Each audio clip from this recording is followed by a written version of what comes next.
Good day everyone, JM Arabio, and this is my application about the numerical method root finder calculator.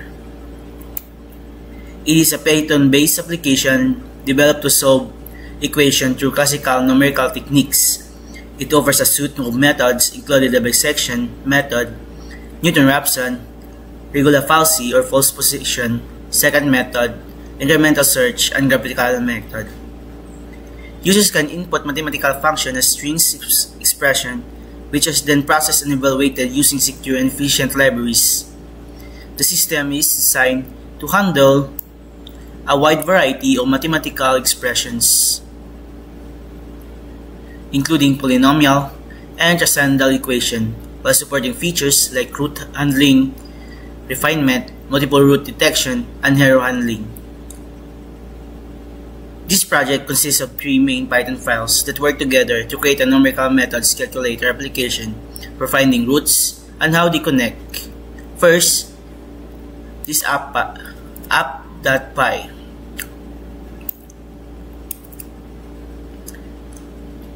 This is the main application file. This is where the GUI application file that creates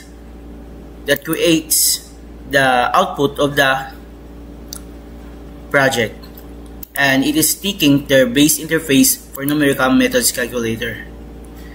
The key components of this file is the root finder app class, the main application class that builds the GUI, creates all the UI elements, sidebar, counted area, header, and etc.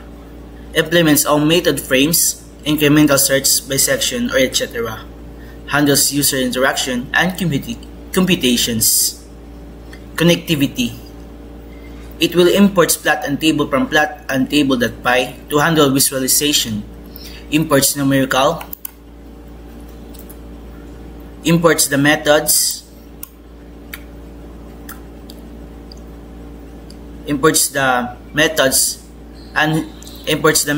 and the helper function from main.py. Creates the GUI and connects it to the computational backend. The main responsibilities of the app.py: creates the application windows and layout, handles the users through various form of fields, calls appropriate numerical method from main.py when requested, passes result to plot and table for visualization, manage all user interaction and error handling. Next is our main.py.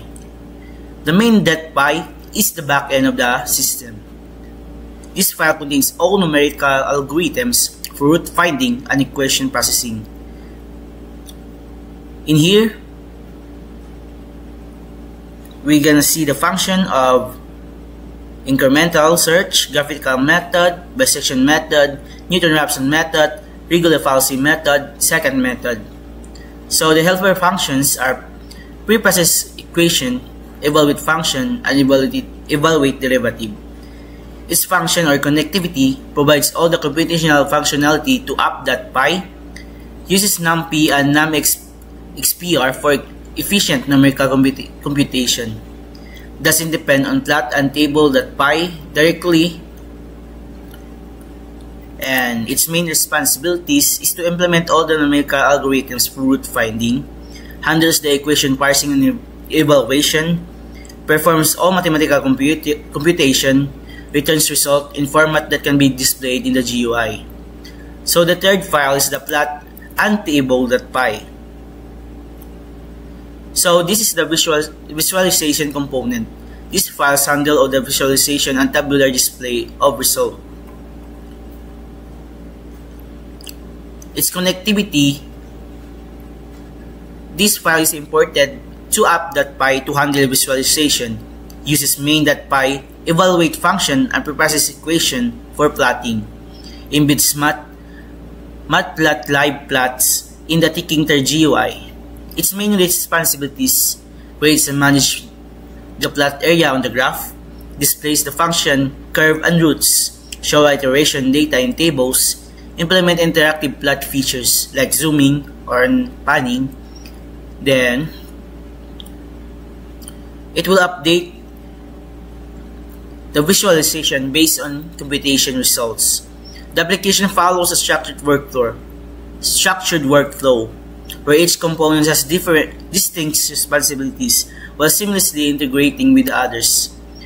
When a user interacts with a graphic interface, for example, in app.py, the application collects their input parameters such as the equation to solve, initial guesses, and tolerance values, and triggers the appropriate numerical method from main.py.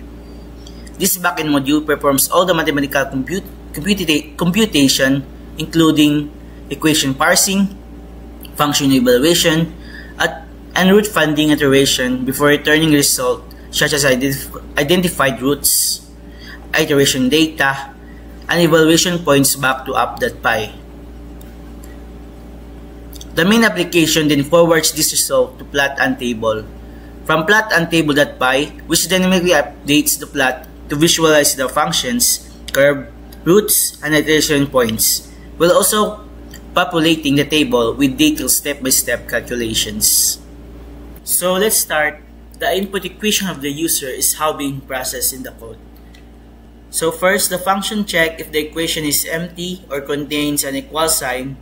If it does, it will show a error message to the app.py. Then it checks for the unsupported logs, cotangent x, only functions like sine, cosine, tan, and logarithmic and square root are allowed. So here is the allowed. Then after that, it replace symbol the exponential 1 into this. It may also use an exponential and also ln to logarithmic parentheses. Then it handles implicit multiplication, turning things like 2x into 2 asterisk x for the readability of the code, and it is for readability of the Python. And it also makes sure constant like e, the Euler, and pi stay in the equation and will provide during evaluation. Finally, it compiles the equation just to check for syntax error. Then when it compiles the equation and check for syntax error, it will pass into the num.expr evaluate for computation. A separate dictionary is passed that include x, the input value, constant like e and pi, then math function like sine, cosine. This way,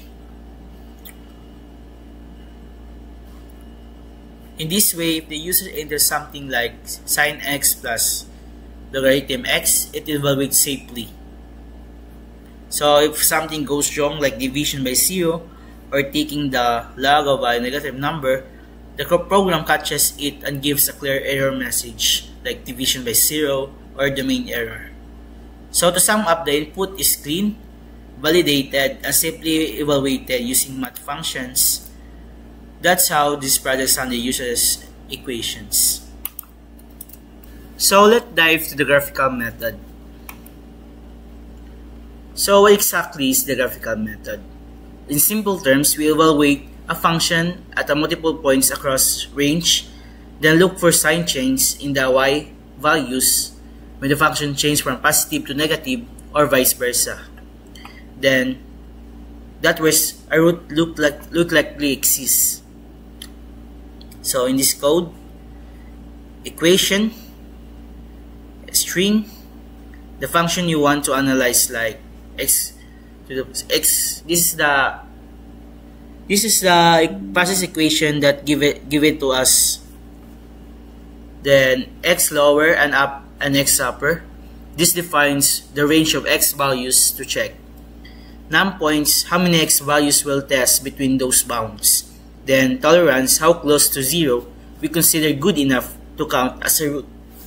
So how it works internally. The function starts by making a list of x values evenly spaced between your lower and upper bound using numpy linspace. Then for each x value, we evaluate the function equation using a helper function, the evaluation function from above, and store the result in a list called points. So and we collect all this data in a table, but only the first few and the ones near 0, so it's not too cluttered. Now, for the core of the method, how do you find roots? There are two main ways we detect a root. Case 1, exact 0.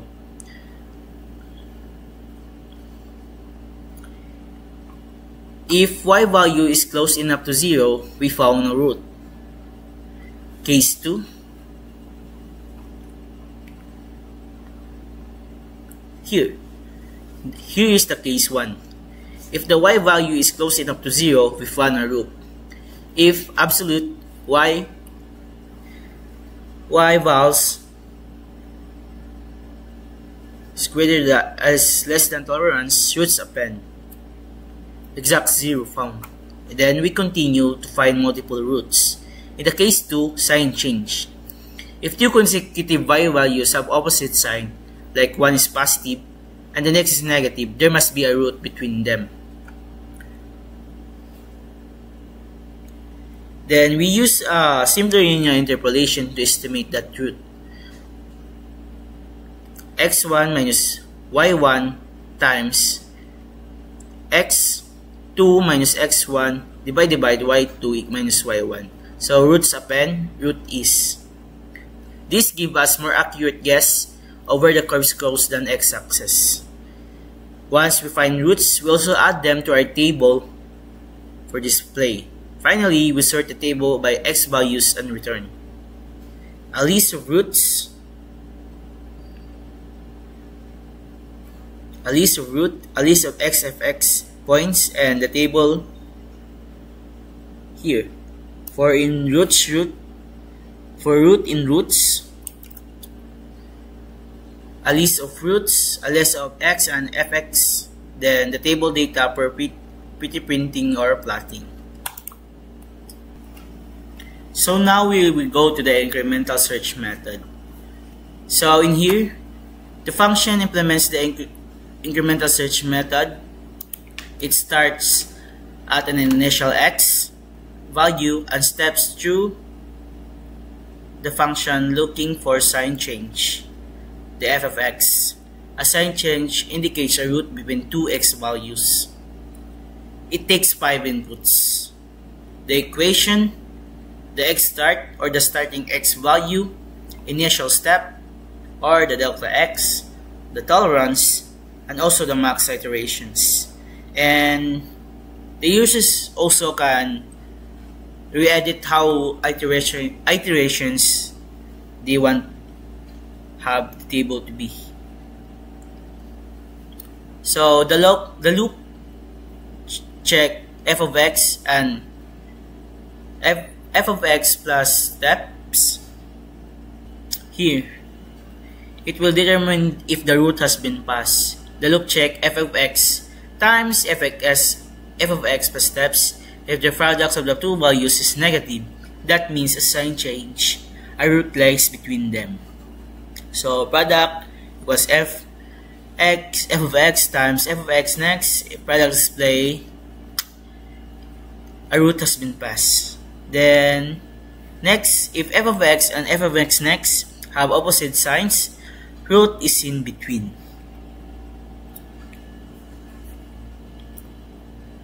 So here, we're gonna reset our step size after finding that the root is in between. Move into the next interval, and root found in this interval, sign change count plus remark. Then in the second case, it uses it repeatedly cuts the interval in half, evaluates the midpoint, and checks which sides the root is on, and it does up to 15 times for better accuracy. So in the bisection method, To find where the function crosses the x-axis, it repeatedly narrows down an interval where sign chain is detected, which indicates a root. The function bisection method takes the equation as a string, a lower and upper bound, a lower and upper bound,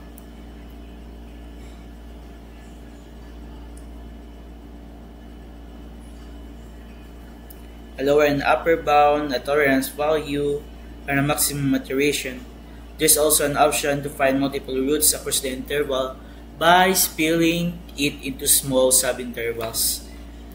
So if we find interval, we get pass here to the bisection single root, and it will pass back to this code to find multiple roots and make interval into equal subintervals and check each one individually for a root. Then each iteration it will compute the midpoint, check which half of the intervals contain a sign change, repeat until the value of midpoint close to 0 or the error is below the threshold. In this part, we will get the midpoint. The midpoint, check which half of the interval contains a sign change, then repeat until the function value at midpoint is close to 0. Then after we find the root, we will save it to the table and it is the output. And the U-band XL and XU, the midpoint, the function values, and the relative error. All this goes into the table for analysis in the plot and table.py. It returns a tuple of the root, list, the table, and x of xfx points for plotting. Coming up next is the regular fallacy or the false position method. So, is a root finding algorithm that estimates the root using a linear interpolation between 2 points on the function where a sign change occurs. The main function regular fallacy method, it accepts an equation, a lower and upper bound, and a parameter like tolerance and Mike iterations, and whether to find multiple roots. If multiple root detection is enabled, the interval is divided into the subintervals and each is tested for root presence. The function first checks if endpoints are roots, then it adds 200 extra evaluation points for better plotting. It divides the full range into smaller segments. For each one, it checks if there is sign change or if values are near 0, which is a flag allows skipping sign check. If any of these conditions are met, it calls regular fallacy single root to apply the actual regular fallacy algorithm. In this part, regular fallacy algorithm. In the regular fallacy single root, this function starts with checking for a sign change if the function value is already close to 0 at either bound that's root.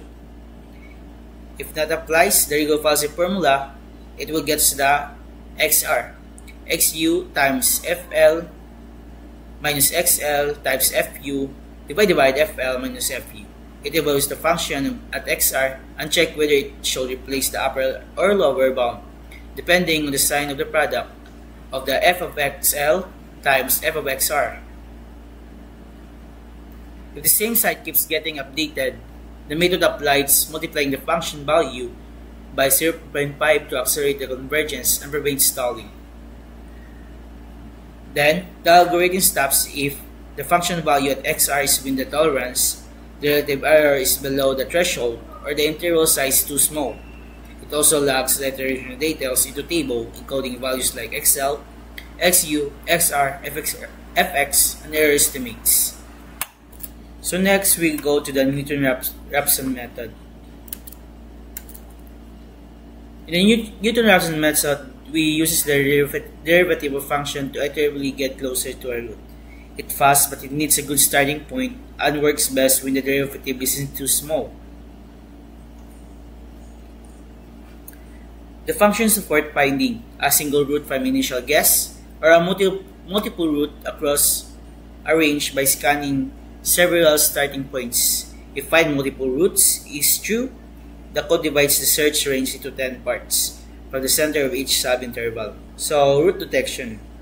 Newton-Raphton single root, new part, start an initial guess, the xi, then evaluate f of x and its derivative, f to the prime of x, then use the formula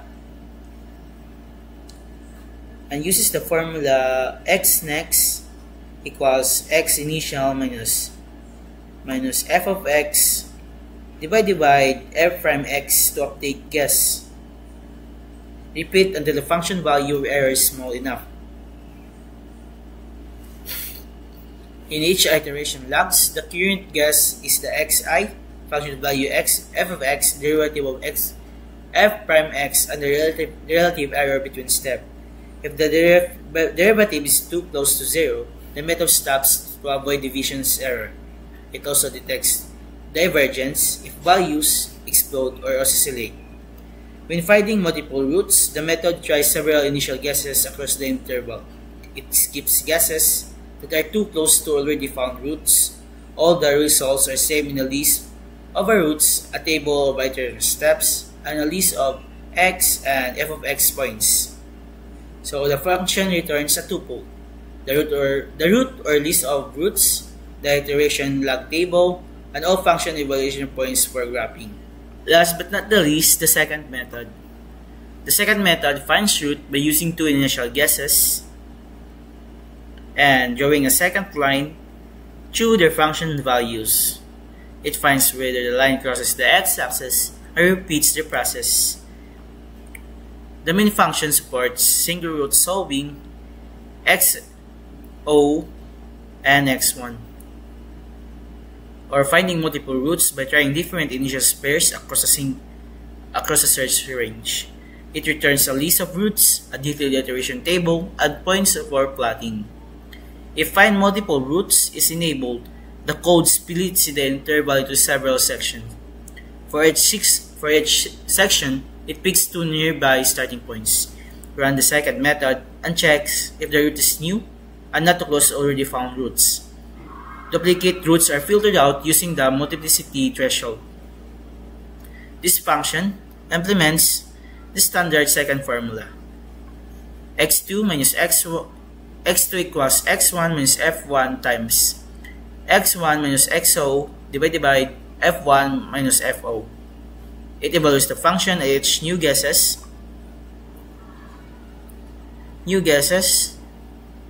and calculates the relative error. If the function value or error gets small enough, it considers the root found. If the denominator becomes too small or change between guesses are very tiny, it assumes possible duplicate root. It then switches to a dump version of the formula to improve stability and prevent division by zero. It even estimates the second derivative using finite differences to confirm if the root is repeated. Then the loop ends if the function value is near zero, the error within the tolerance, or the root diverges too far. Each iteration is saved, a table with values and remarks like converge, possible divergence, or duplicate root detected.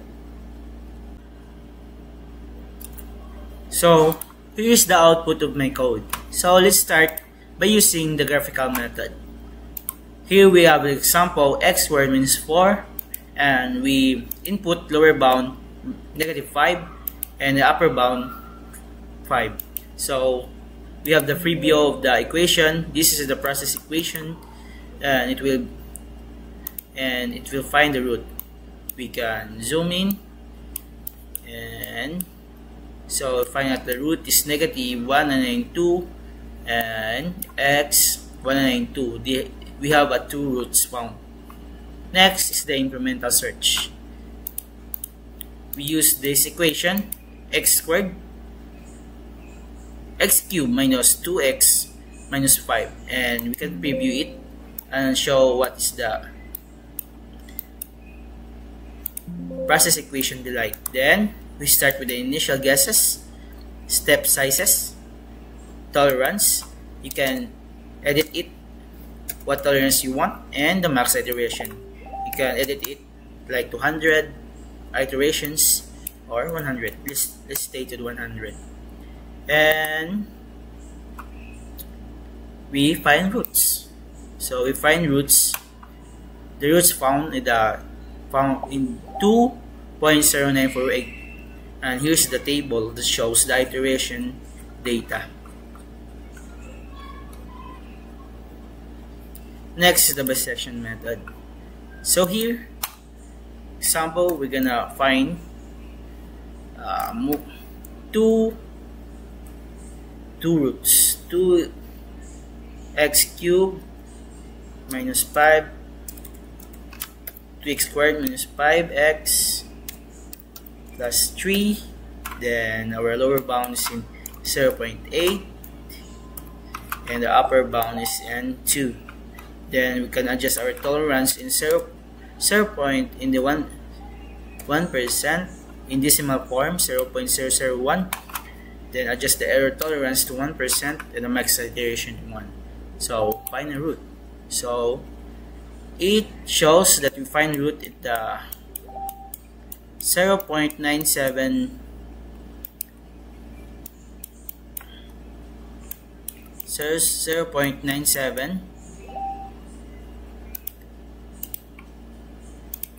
0.976 and 1.489, and the table shows the iterations. Next, the Newton-Raphson method, and we're gonna solve this. 3x plus sine x minus e to the power of x. Then the initial gas is negative 0.5 and tolerance is 1%, and the error tolerance is 1%. The max iteration is 100. So we find two roots, 0.360421, 1.891877, and the table shows the data. Next is the Regula-Falsy method. So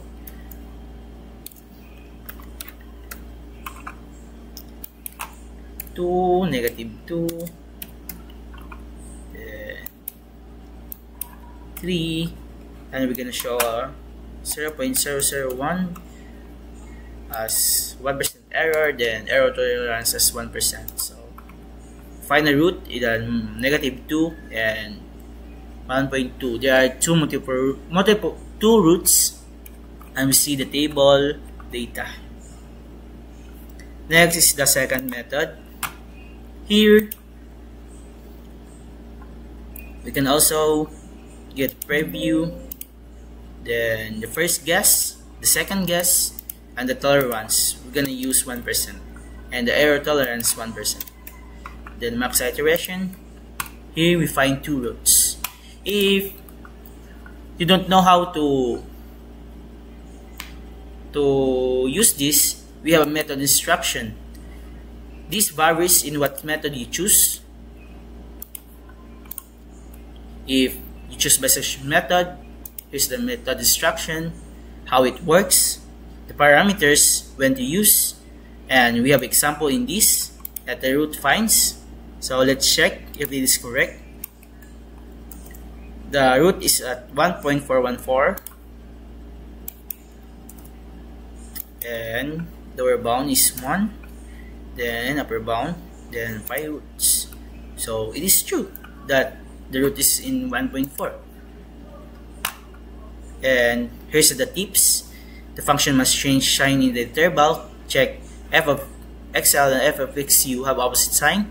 For exponential values like e to the power of negative x, use parentheses e for better readability of the code Python. The method always converges but can be slow. Then, if you want the general instruction of how to input equation, we have general instruction tab. In this part, these are the equation input formats. So here the basic operation like plus, minus, times, divide, then to the exponential form, or you can use this double asterisk to exponential. Then variables, use x as the variable. Then function sine x, cosine x, tan exponential, logarithmic are acceptable. Constants like e, the Euler number, and pi is also acceptable. So example, polynomials. Here you can use this. Use the graphical method first to find the estimated root. Then tips, use parentheses for clarity. For the Python code to be readable, it will use parentheses for clarity. Then preview equation first if it is correct. Then interface shortcuts, F11, toggle, full screen mode, escape to exit full screen mode, mouse wheel, zoom in or out the plot, then use toolbar buttons for plot navigation. So visualization features, blue line, function curve, orange dot, evaluation points, then the methods available, graphical method, incremental search, Bayesian method, Newton-Raphson method, regular-Falsy method, second method, and each method has its own step with specific instruction available in the sidebar via the method instruction button. And that's it. This is my application of the numerical method root finding calculator. That's it. Thank you.